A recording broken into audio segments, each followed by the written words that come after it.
Exposure Ministries. I don't know. I maybe have like a love hate relationship with them, right? Because on one side, I get it because I think your yes need to be yes and not, speaking all politically correct, trying to say something. And I think I know who you're talking about, but you're just not going to come out and say it, right? And so, I look at it just like if I need to let my daughter to be aware of a sexual predator of a particular person or something, like I must point that person out. Like I'm gonna say their name. I'm gonna give a picture or an image so she'll know exactly who I'm talking to, not just anybody just being all around. Just you can just kind of guess and is it that person? No, I'm gonna tell you exactly who it is. And so I get the exposure on that tip. I do think certain things need to be said or called out, um, but it's all about delivery. Anybody that's married, especially husbands and stuff out there, you understand that, and I understand that for sure about my delivery. You know, Delivery does matter, right? But also, even if you have the right delivery, if people are just hell bent to misunderstand you or to just think what they want to think, that's just what it's going to be. However, we can do our part as far as having a good delivery. But being exposed is like, for example, now a lot of people, at least on my algorithm, have been going in on G. Craig Lewis.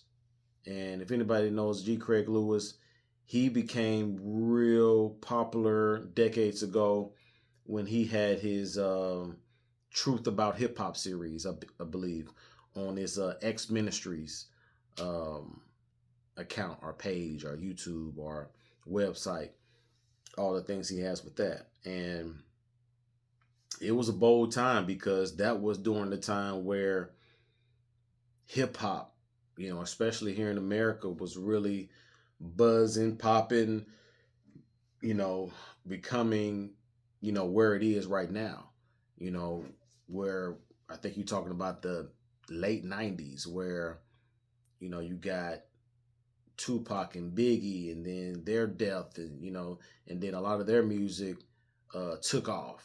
Then the early 2000s, you got DMX, Jay-Z, you know, 50 Cents and all those people and artists, Lil Wayne, and really just popping off. And so that was pop music and getting more and more, popular. And so he was talking about things, especially at the age with me at that time, like I ain't want to hear it. You know what I'm saying? I thought he was going a little bit too overboard and stuff at the time. But growing up, as I grew spiritually and reading the word myself and doing my own research, found out that pretty much he was spot on to what he was talking about. Now, there's a lot of accusations about him in regards to how he treated some of the people that he was pastoring in his church, preying on women, having extramarital affairs with the women, getting the women pregnant, aborting babies, um, spiritually abusing others. You've had other people come out that was a part of his congregation or his ministry come out and explain and say all these things. Then you have YouTubers that also have come out and, you know, got on them, trying to expose. And so if those accusations are true, I get it. There needs to be some type of accountability, especially him being a public figure, making money in millions off his ministry, his church, and everything like that. It just needs to be out there, right?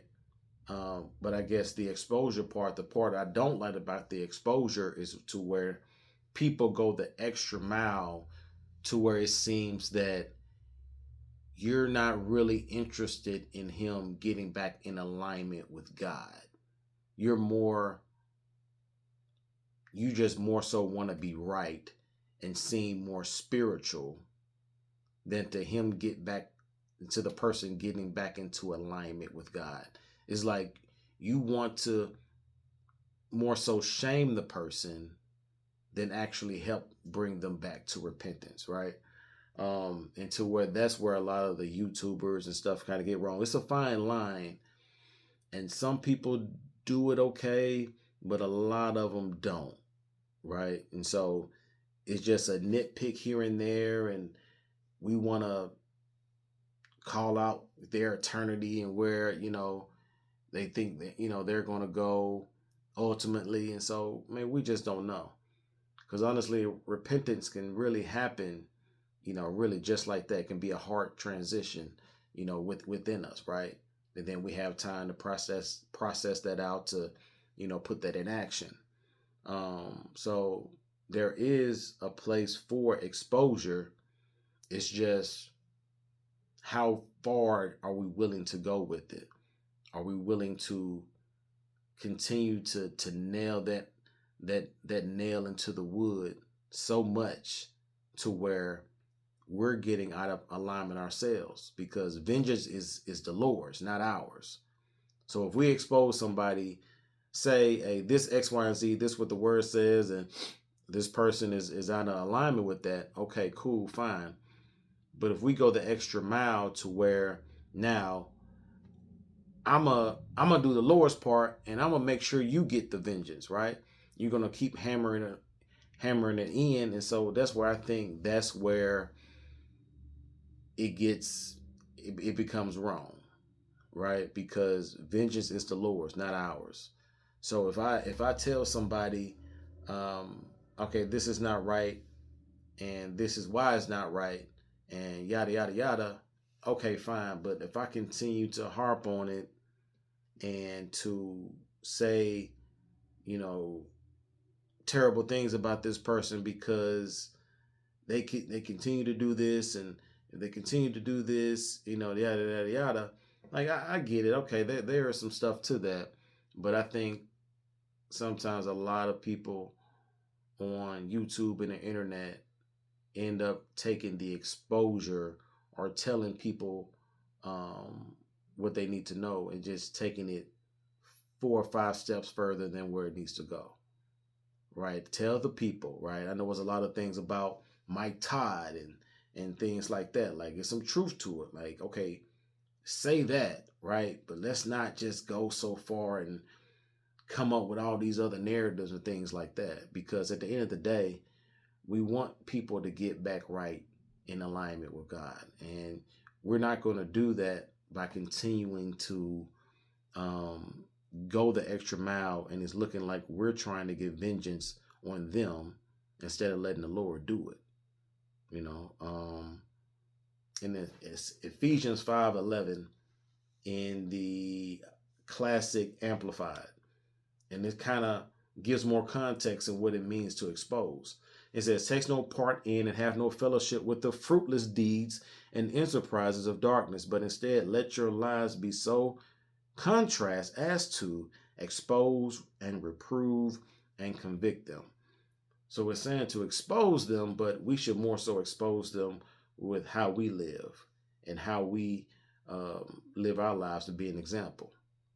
And I get some people may say, well, what about the people that are online and we don't know them personally?